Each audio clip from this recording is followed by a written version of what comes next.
So the YouTube gods do not want me to be great.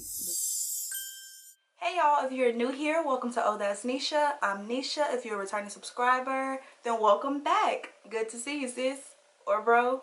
So today's video is just a video about me, basically. So I wanted to do a Q&A, so I had people ask me questions on Instagram, and a few questions I actually got on YouTube, like people commented them, so I decided why not like answer them here. So that's what we're gonna do today. Ask me some questions. No, we're going to answer some questions. You already did the asking. Let's get into it. To get started, I am 25, a Capricorn, single. I like long walks on the beach. All of that is a lie. Well, not all of it. I don't like long walks. I don't like physical activity at all. I like long walks to the fridge. But nobody asked me any of those things. But just to get started, I'm going to let you know. Did I mention I was single? Okay, let's get into the real questions.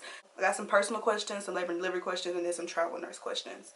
So I'm going to start with the personal questions first. The first one was, where do you want to be in 10 years? That's a good question. I don't know. Okay, that's not true. That's not true. So in 10 years, I'm 25 right now, so in 10 years I'll be 35. I hope to be married with a kid, maybe a kid or two, maybe. That's a stretch. And I'm not exactly sure what I want to be doing. I'm kind of trying to figure that out now. I just know I don't want to be doing bedside nursing. So bedside nursing is basically in the hospital, like the actual nursing that people think about when they think nursing. I don't want to be doing that. So I'm not sure if I want to go the education route and become like a professor or some sort or something, or go the management route and become management. I'm trying to figure that out, but that doesn't really answer the question, but that's because I don't know. Next question. What's a piece of advice you think everyone should know? 5 minutes later. Everybody is figuring life out. The advice was supposed to be it's okay to not have it all figured out, but I kind of like just stopped talking, so that's very weak. Like, that's some weak advice, but that's the advice. Whatever. It's not really good, but okay. Now we're going to get into labor and delivery questions. So my first labor and delivery question is, have you ever delivered a baby without a doctor present? Yes. Me personally, I think I've only delivered, like I caught the baby like with my hands, 3. Well, one of them I didn't really catch it. I just let it slide out into the bed. I kind of got it, but not really. I just let it do its own thing. But the other 2, I actually like caught myself. That was a weird hand motion, but I actually caught myself. So I guess yes. But it happens, and I've been a part of like a lot of them. Like in the room when it wasn't my patient, so somebody else was catching the baby. But I think I've only done 2 or 3.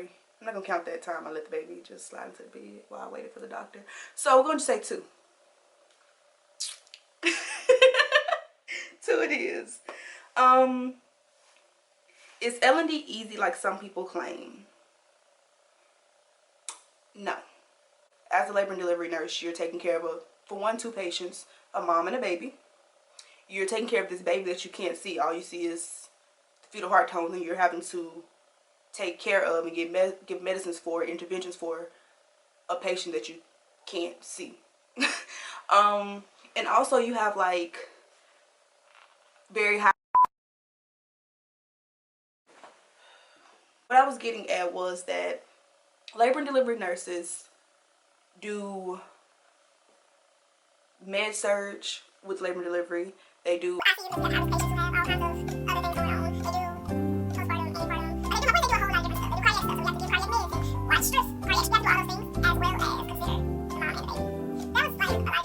my point is no, it's not easy. But I don't think any specialty, any area of nursing is easy, in my opinion. Other questions I've gotten about labor and delivery. I've gotten various questions about pains in pregnancies. So I've never been pregnant. Please don't shoot me, people. please. But I have been told and I have witnessed that pregnancy, for a lot of people, not for everybody, everybody's different, but for a lot of people, pregnancy is very uncomfortable. Like the whole time. It's not a thing that a lot of people enjoy. Again, that does not mean that you won't enjoy yours. That does not mean that you're going to hate yours. Just saying, for a lot of people, it is uncomfortable. It is not enjoyable. But that is normal. Obviously, having contractions at like 24 weeks is not normal. But having back pain because you're growing a human and gaining a lot of weight, that's normal. Like, my point is, it's uncomfortable. It is very uncomfortable. So just be prepared for that. And then again, if you have any more questions, ask your doctor. Y'all, please ask y'all's doctor. Don't get me wrong, some people do ask their doctor and they ask me. But I'm just saying, like, whenever you're in doubt, ask your doctor, because they know more about your history. They know more about what should be normal to you specifically than I wouldn't be able to know. Unless you give me your whole medical history and pregnancy history, like, which I'm sure you won't be all in your business like that. So just ask the people who already know your business like that. Okay. Next question. Do you think you could ever leave L&D? Honestly, no. It's not even that I think that I couldn't, because I'm sure if I went anywhere else, I would have to learn how to work there. And I'm sure I could, but I wouldn't. I'm not gonna say I wouldn't. I wouldn't leave women's health because, excuse me, I'm already like overworking over like the whole concept of work. I hate it here, but like the only reason that I still kind of enjoy my work is because I enjoy what I do. But I know if it was just like, oh, he had a heart attack, it just wouldn't hit the same for me as like, oh, she's complete, baby's crowning coming. Like it just wouldn't hit the same, you know? Like I like this little area, so I wouldn't leave it. I'm sure I could. Like I feel like I have a decent skill set where I could, and I feel like I learned fast enough where I could, but like I wouldn't do that because I wouldn't want to. Yeah, no. Last L&D question. Does being an L&D nurse make you scared to have kids of your own? So, sorry if it looks different. Sorry if the frame is different. Sorry if the lighting is different. We're on a different camera. Sorry. Anywho, the last question I was on before my camera rudely cut me off was, as a labor and delivery nurse, no, does being a labor and delivery nurse make you afraid to have kids of your own? That was the question. Boom. Okay. And yes and no. So being a labor and delivery nurse, I feel like I know all of the things that could go wrong, and that is super scary. So I do feel like that's the yes part of it. Like, yes, it makes me afraid because I know that I know everything that could go wrong. I think that makes me super nervous. I feel like I would be terrified my whole pregnancy, but who knows? Also, no, because like it makes me want to do it more, because some of these people have all of these things that can go wrong, do go wrong, and they still just be so grateful for these little humans. And I just be like, I want that. That's nice. But then I'll have to get through the being terrified for almost 10 months first. And I don't know. That's a lot. Our next questions are the travel nurse questions. And one that I get often, which is why I remember that I got this one, was what travel company should people use? Y'all, that's up to you. Once you get into the travel nurse world, or if you're my friend and you text me, and I'll be like, well, they got a rep like this, but that also doesn't mean that they're going to be bad with you. They just might have a bad reputation. But I don't really suggest companies often. I tell people the companies that I use, but like, ain't nobody sponsoring me, so who finna just, oh, no. The only advice I have for companies is to use several. Better usually to find jobs and competitive pay if you use several different companies and see what jobs they have in what areas and how much they're paying. It gives you a wider job selection. Is that how I want to phrase that? It gives you more jobs to choose from. So wider job selection sounded like random words thrown together. So yeah, I can't really suggest or tell you what companies to sign up with. I can tell you what companies I'm signed up with, but that doesn't mean that those are going to work for you, or that they're going to have a whole bunch of jobs in your specialty or where you want to go, or at the pay that you think is a nice pay. Like it really just depends on what you want, what you like, the type of recruiter that you want. Like it depends on a whole lot of different stuff. And really you just gotta, it's kind of trial and error for the most part. So the next travel nurse related question was, do you have to have 2 years of experience to travel in labor and delivery? I guess it's kind of a travel and labor and delivery question because it was specifically for labor and delivery. Oh, that was unnecessary rambling. What is wrong with you?